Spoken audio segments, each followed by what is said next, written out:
Welcome to Taking Care of Your Music Business, brought to you by the Mechanical Licensing Collective, also known as the MLC. In this podcast, we'll dive deep into the heart of the music industry, exploring how to get paid as a creative, making sure that you're receiving all the royalties you deserve. We'll also dive into building a sustainable career, sharing strategies and best practices that creators can use to achieve long-term success. Join us as we bring you interviews with top songwriters and music executives who share their personal journeys and professional wisdom on thriving in the business, all while making a living. So get ready for some real talk about navigating the music industry. Don't forget to subscribe so you never miss an episode, and be sure to catch all of our full episodes on YouTube. Let's put Jenn in the room with this producer who works with this artist, or this songwriter that writes for that artist publishing company. Ways that can maybe set you up to get that song heard or get that song through. Because if it's just strategy and there's no chemistry creatively, then it's not going to work. I think it's very important, no matter who your publisher is or if you're self-published, you've got to be your own advocate.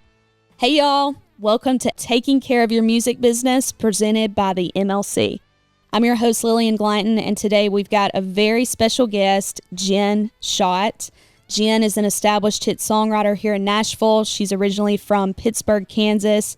She's written songs like 7500 OBO by Tim McGraw, Better Than You Left Me by Mickey Guyton, and Feel It in the Morning by Rascal Flatts, just to name a few. We chat about her life growing up, what it's like being type A in the music business, and how the music industry has changed and shifted over the years. Here we go. What's up, Jenn? How are you, Lily? I'm good. Thank you for being here. Well, thank you so much for having me. Super excited to have you. I've got a ton of stuff that I want to talk about with you because you have created and established a career here in Nashville that only a lot of people really could only dream of.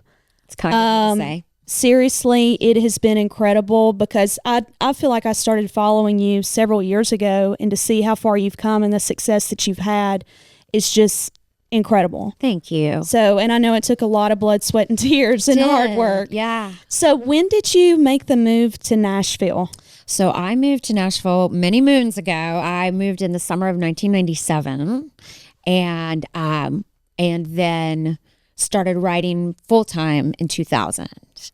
Okay, gotcha. Where are you from originally? So I grew up in a town called Pittsburgh, Kansas, southeast corner of the state. My dad taught at the university there in the music department, teaching woodwinds. And so it was a great place to grow up and was surrounded by music. Both my dad and my mom were musicians. And so, been surrounded by it my whole life. Now, they were, my dad taught woodwinds. My mom is a flutist. So it was a lot of classical music, a lot of musical theater growing up. But from the time I was, before I could walk, I was dancing and playing music. So okay, gotcha. Because I was going to ask you where that came from. Both of your parents are very musical. Very, yeah. Okay. And actually, my mom's father, my grandfather, was a violinist and played with the CBS Orchestra in New York. No way. Yeah, like on the Ed Sullivan Holy Show, crap. and everything. So so it's in the blood on both sides. Did they write songs at all? They didn't. No, not at all.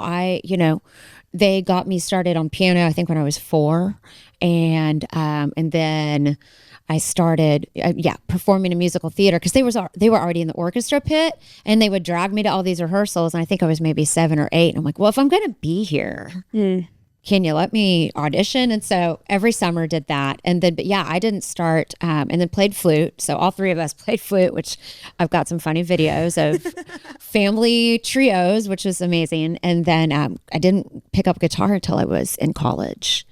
Okay, where did the songwriting spark come from? So I think when I was in probably 7th, 8th grade, somewhere in that kind of angsty period of being a teenager, I started just writing songs on the piano. And at the time, they were all ballads. They were all kind of sappy ballads, but that's what you do when you're 12 or 13. And wrote songs. I entered a couple contests, got an honorable mention with one. And, at that point, I didn't even know it was a career. I didn't know it was a career path. I mean, kid from Kansas, it's like, I wasn't exposed to that. And I didn't know, I never really thought about who wrote the songs, I really didn't really discover that till I moved to Nashville, honestly. So there wasn't a world where you thought you could actually make a living writing songs until you got here Until to I Nashville. got to Nashville. Now, I knew I loved to sing, and on my summers home from college, except for one,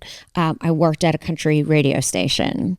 I'll give them a shout out. KKOW 96.9 The Cow in my hometown. And it was mid-90s, and the country music scene was just, the songs were so strong. And, you know, I was there 8 hours a day, and it was being piped through the station, and I fell in love. I just fell in love with the music, and sang in college and performed a little bit. I'm not with a guitar yet, but sang some in college, and thought, well, this Nashville thing kind of started tugging at me. But again, I didn't know about the songwriting until I got here.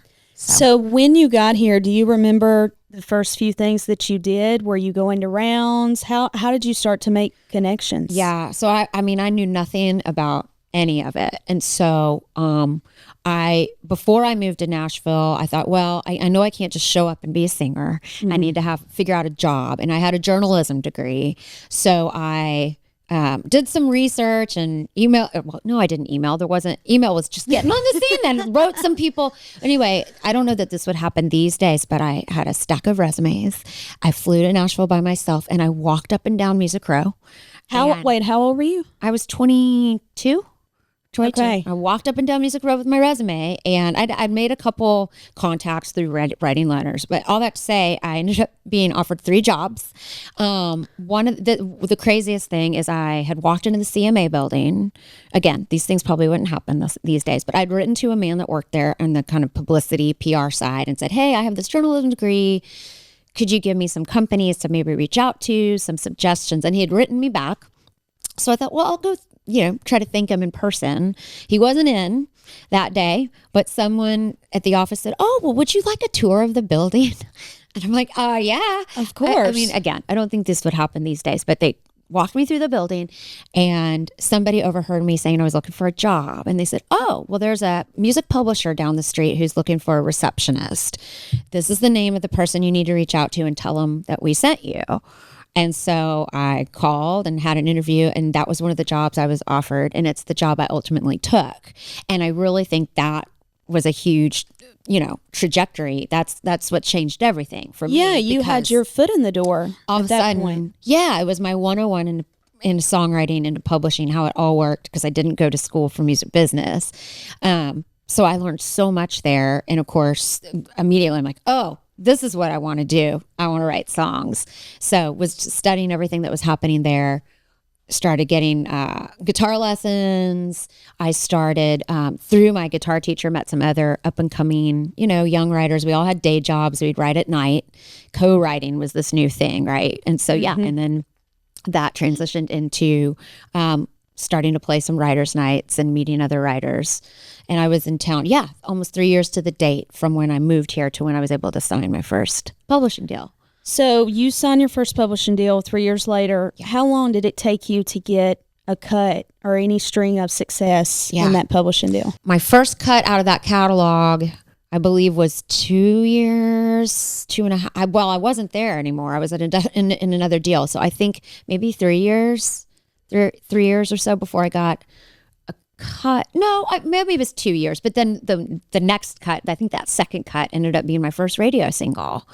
That's pretty quick. Yeah. From the time you move here and then get a publishing deal and then get a cut. Yeah. Because usually it takes people years and years before they see any. I mean, that's still several years in the making. At the time, it feels like forever. But no, I mean, I was super grateful to have, it was on Restless Heart, the band. They were doing a reunion album. So Larry Stewart was back as the lead singer. And of course, I had loved so many of their songs. And that became my first single on the radio. So, and my trajectory has been, kind of this up and down. I mean, ascending, but just because you get a radio single doesn't mean that it's going to just, the floodgates are necessarily going to open. And so I still had to work hard to keep those cuts coming.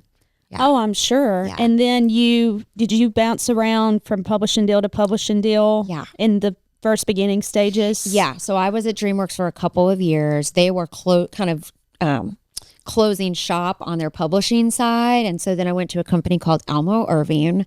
David Conrad, Scott Gunner is who signed me over there. And that was a magical time and a magical company. Just the writers they had there. I learned so much. David, I still, I don't know that I probably have, handwritten lyrics where he would take the lyric and circle like, oh, I think this would be stronger if you said it this way. Oh, wow. I mean, just, it was just a great place to grow as a writer. So I went from there to Sony and Abby Adams at Sony, and then a company called Extreme, Michael Martin and Jason Hauser. They were a partner with Big Loud. It was Big Loud shirt at the time. Became a Big Loud writer. From there to Parallel with Tim Hunzi, and then Red Creative. And I can't say yet, but about to start a new chapter with a new publisher. Congratulations. So you've kind of bounced around and worked with everybody in town. This will be my 7th publishing deal. Yeah. Wow. Yeah. Which that does tend to happen. Yeah. I mean, there are some folks that stay one place their whole career. I don't think that's as common. But yeah, I feel grateful for each and every publisher along the way that's supported me and given me the opportunity to stay in this business. And and looking forward to the next chapter. That's great. Let's touch on co-writing for a little bit, because obviously co-writing is a very collaborative effort, and it's a huge part of music in general, especially in the songwriting world. What is your favorite aspect of co-writing? Oh gosh, I mean, it's just the best. You come in with an idea. I have this concept, and you think of it one way, and you share it with your co-writer, and they say, hey, well, what about if we did it this way? Oh my gosh, I never thought of that. That's so much better, so much stronger. And so, I think I've learned so much and continue to learn so much from my co-writers. It's just where minds meet. When there's more minds in the room, there's just more opportunity for a song to grow into something that you couldn't have grown it into by yourself. I mean, and starting out, they were putting me, everybody was better than me, right? I mean, it was just such a learning, soaking in everything, even guitar. I'm like, what's that chord? Show me what that chord is. And today I still continue to learn from all of my co-writers, new and writers that I've been working with for many years. Do you write by yourself at all? So not really anymore. And, I keep saying that I want to make time for it. And really, that's what it boils down to. When I came to town, I was obviously just writing by myself, and I've had a song recorded. I've had 100%er recorded. So I know I've got it in me. It's just a matter of time, making the time for it. Making the time. And your calendar gets full of rights, and and sometimes I'll start something, but then you bring it, you find the right day, and like, oh, I'm going to bring it into this certain right. And I'm glad I did, because it turns into something that wouldn't have been on my own. But yeah, it'd be nice to get back to some 100% writing. Yeah, for sure. Yeah. I'm sure this has probably happened because you have an incredible voice. You could have become a very successful artist. It's kind of you. Was wondering, in the past or even now, do people still approach you and ask if you want to be an artist, or have you ever considered it at all? Well, in my younger days, now I'm like, oh, I'm good. But when I, once I started, kind of turned my ship towards songwriting, it was interesting through the writing. I kind of felt like I found my voice as an artist, and would sing on my own demos, and did get noticed, and worked, cut sides with several producers. And then at one point had what they call a developmental record deal with Mercury Records, and got to cut sides with Dan Huff, which was an amazing experience. Learned so much just being in the studio with him, and the way he communicates to the musicians. As a songwriter, I learned so much about how I need to communicate with musicians, but that did not turn into a full deal. And I remember at the time being devastated, and pursued it a little bit more, but I know for a fact, I shouldn't say I don't think, I was not made for the being on the road 150 takes a special days kind of a year. person. It sure does. And I mean, I am in awe of the artists that are out there just pounding the pavement and that are made for it. I don't think that's me. And, I can go to the grocery store. No one knows who I am, and it's great. But, I feel like I do love performing, and I can kind of get satisfy that itch by, as a performing songwriter, playing writers' nights, playing shows that way. Yeah, you play out a lot. I do. A lot of songwriters festivals, corporate gigs, which is great. I think that probably scratches the itch for you. I know it would for me, but it seems like songwriters that move to town, a lot of them, seems like almost every one of them had that little inkling of like, well, what if I became an artist, and what if I put out several records and all of these different things. But I totally agree with you. You can go in the grocery store. I would know who you are, but a lot of people probably wouldn't, but of course they would know your songs. Have you ever walked into a grocery store or a mall and one of your songs were playing? I have, yeah. I'm sure that's such a cool feeling. I was walking out of a restaurant here in Nashville with some friends one evening. I mean, this was maybe just like 6 months ago or something. And we're like, oh my gosh, it was one of my songs. So that's, that never gets old, those moments. What song was it? It was Tim McGraw, 7500 OBO. Oh, I love that. Yeah. That was a smash. Thank you. For you, yeah. Just super grateful to have gotten to be a part of that song, and just the ride that it took to go along for that was amazing. And you've had some history with Tim McGraw. Yeah. What was your first cut? Remind me again of the title of that. It was a song called 2 Lanes of Freedom. 2 Lanes of Freedom. And he named his album. Yeah. That was back in like 2013. And his tour, he named his tour after it. And that was just a thrill. So yeah. And then after 7500 OBO, he actually cut another song that's on the current album.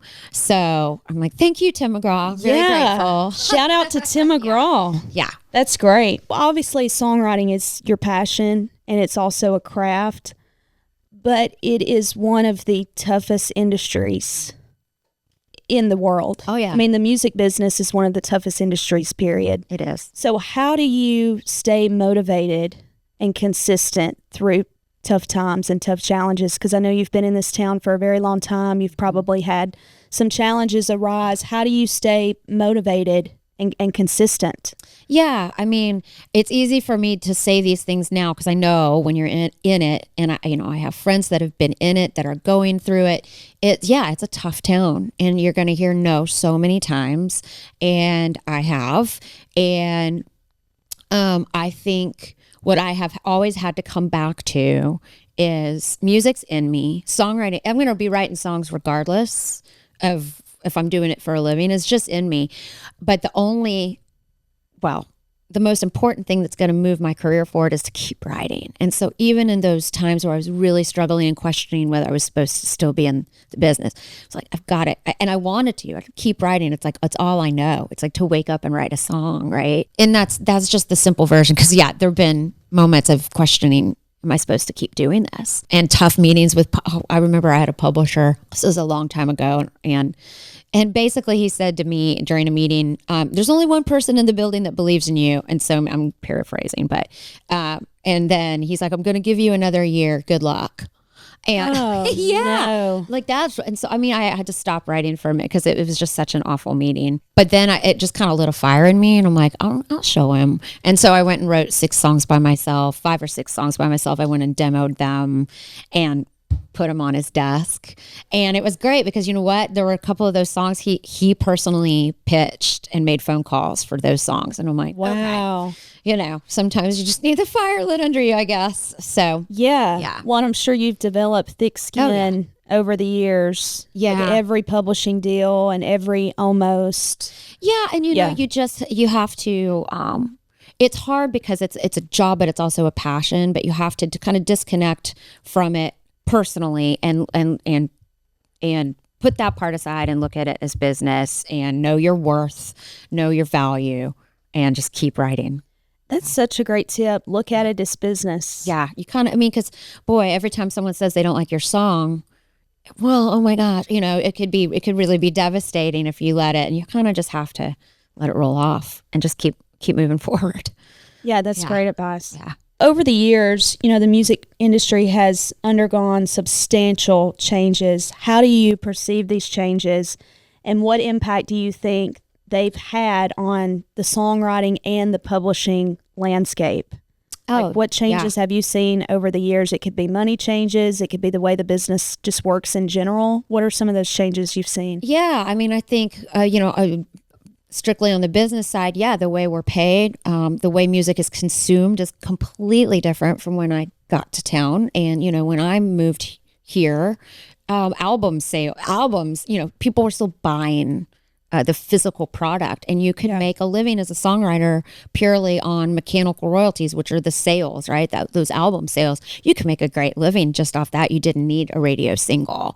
And technology comes in, and the music business is like, every time, oh my gosh, we got to, oh no, the internet, oh no, Napster, all these things.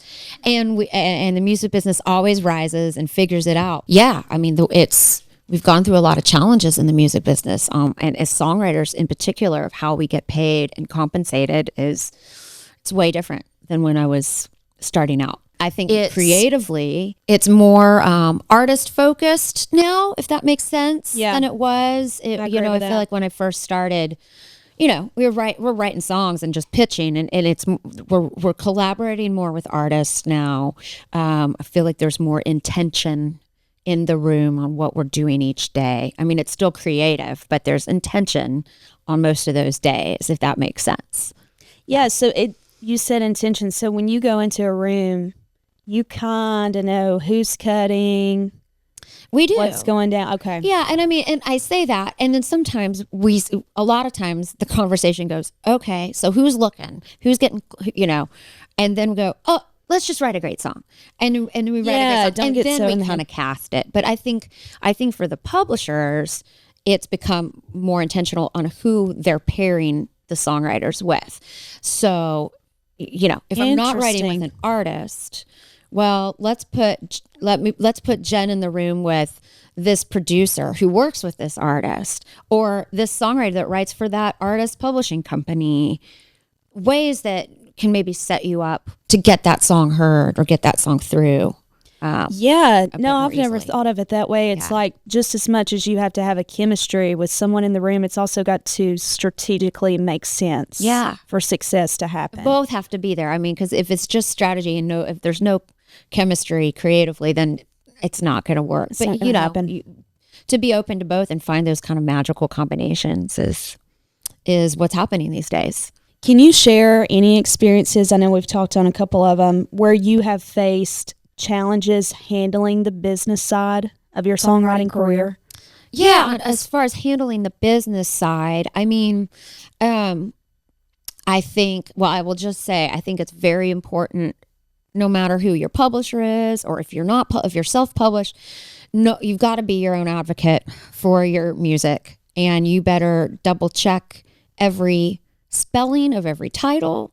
You better look at your statements. You better look up on the MLC portal and make sure everything's correct, because that's how those payments come or don't come. And so I got to do some double. Yeah. And I will say too, I think depending on who your co-writers are and who their PRO is, I think I'm just going to say it. If you have a single, you need to ask your co-writers what they made, because the PROs are not always accurate in their payments, and you want to make sure that you're getting paid your fair share. So I have heard horror stories, with co-writers making like $100,000 more than the other person in the room, and it was a 50-50 split. That's right. So, that's it. And those conversations can be touchy, but it's like, just have a private conversation, and just no one's going to care more about those songs and your earnings than you are. So just be diligent is what I would say.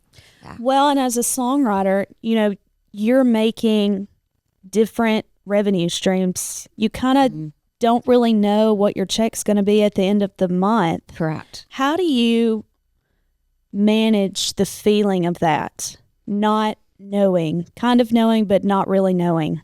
All of these years. I mean, it's funny because I'm pretty type A, and this business is You just have to plan, but you can only plan so much. And so I think it's just being, have somebody in your corner. If you're not good with your finances, have some advisor or somebody that can help you to save and to plan, because if your deal is ending and you're not able to go straight into another publishing deal and you don't have that you don't have that monthly, how do you have a backup? Do you have some money put away? And as far as the royalties, from year to year, they can fluctuate wildly. So it's always just staying on your toes and saving when you can.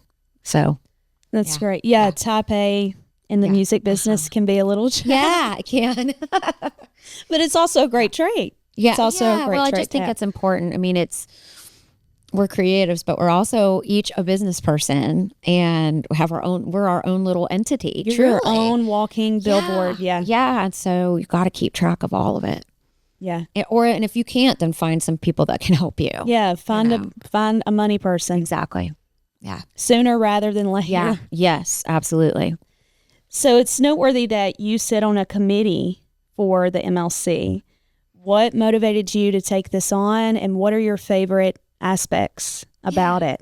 Yeah, well, when the MLC was being formed, even before that, I'm a board member of the Nashville Songwriters Association, and you've been with them for maybe 12 years or so. Yeah, and I've had the opportunity to go to DC with NSAI several times while they were trying to pass the Music Modernization Act. And so really learned a lot about kind of the inner workings. And still, there's so much that I don't understand even after all these years. We're so fortunate to have such advocates that we do in this business. But kind of trying to, seeing it from that side, and then seeing the Music Modernization Act get passed and the MLC get formed, I just felt a connection to it and felt led to want to be a small part of it in some way. And so, I sit on the Dispute Resolution Committee. And Dispute Resolution Committee. What is that? Yeah. I mean, so it's basically, or initially our job was kind of to just set up I guess you would say rules, or a flow chart of, if there's a dispute, here's if something arises, here's how we handle it. We are not settling disputes, because initially I'm like, are we like are people coming in like, I have this share of this? We are not. It is not. It's more just setting up a policy to be in place. And so it's really important. And then there, from time to time, other situations get brought up where they, need us to get together and talk about how would we, how do we set up another policy for this specific type of incident or scenario. As a songwriter, I will say a lot of it is honestly over my head. And sometimes I felt, am I contributing to the committee? But it's made up of publishers and songwriters. But it is important, and I feel like the role that the songwriter can say is to voice and say, that doesn't make sense to me, or that would be an issue if I was dealing with a percentage discrepancy, and just to lend the voice of, this is how my daily life is as a songwriter, this is confusing, or this wouldn't work. And also just to be a part of the MLC in general, and to be an advocate and spread the word. I meet with a lot of young songwriters, and I say, hey, are you signed up with the MLC? Go join. It's exactly free. It's important. Yeah. So to just be an advocate for the organization, I feel like is a very important role, and I'm glad to get to do that. And we're so happy that you do thank you. That. Seriously, it's great. What is something that you do consistently to keep the creativity juices flowing? Do you have like a morning routine? Because you're writing every day, mostly every day? Yeah, I mean, it depends on the week. Some weeks it's 4 days. I'd say an average of 4 days, but some weeks it's all 5 days.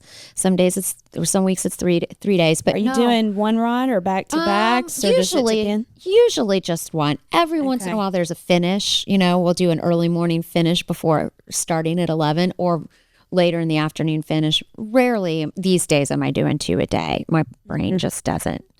I feel like the quality might suffer.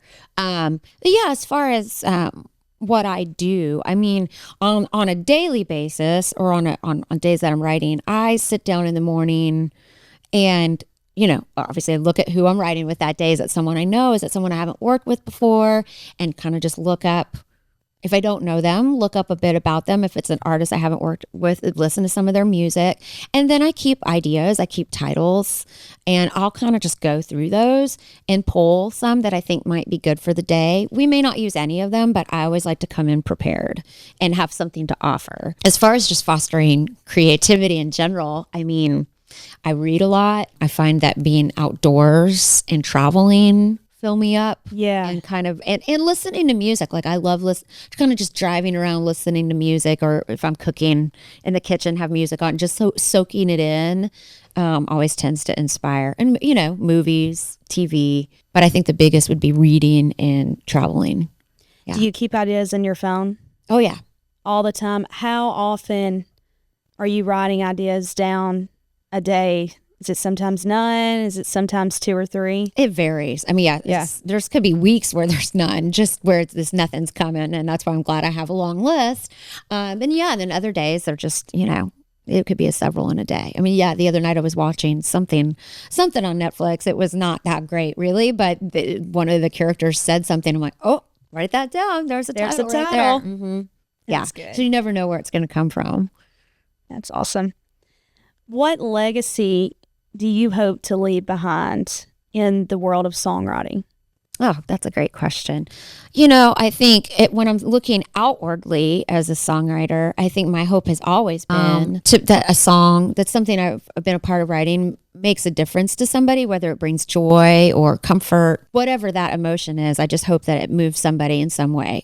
Outwardly, that's my big hope. I think inwardly, as far as the business itself, I hope that when I'm in the room with others, that it's a good day, for them. And when I'm writing with artists, I want the cut, but I'm like, I want them to walk away and have had a good experience, and that we get the opportunity to write again, and that people feel heard and appreciated. But yeah, I hope, I hope that people, that I'm viewed with integrity and creativity and kindness, and that's all I can ask for. You are all of those things. How has the MLC positively impacted your career as a songwriter? Well, I can say we're all songwriters are grateful for the MLC and the work that they're doing and the royalties that they're collecting on our behalf. It's so wonderful to have one organization it's one organization that we can trust, that's transparent, and that is they're truly supporters of songwriters. They're in the community, and 100%. The leadership. It's a comfort to know that those royalties are in good hands, and it's just been such an exciting thing to see the whole process from the MMA getting passed to the formation of the MLC, and now look what they're doing and what they've created and what they've become. It's pretty incredible. Oh, it 100% is. And thank you so much again for sitting on a committee. Oh, it's an honor to be part of it. Being a part.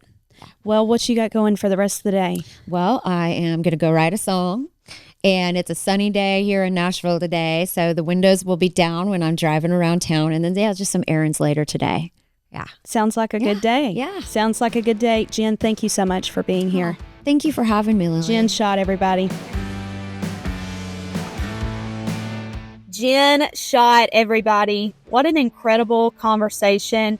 Go follow Jenn at Jenn Schott. Jenn, thank you so much for being here. And thank you, yes, you that's listening to this right now, thank you for tuning in to another episode of Taking Care of Your Music Business.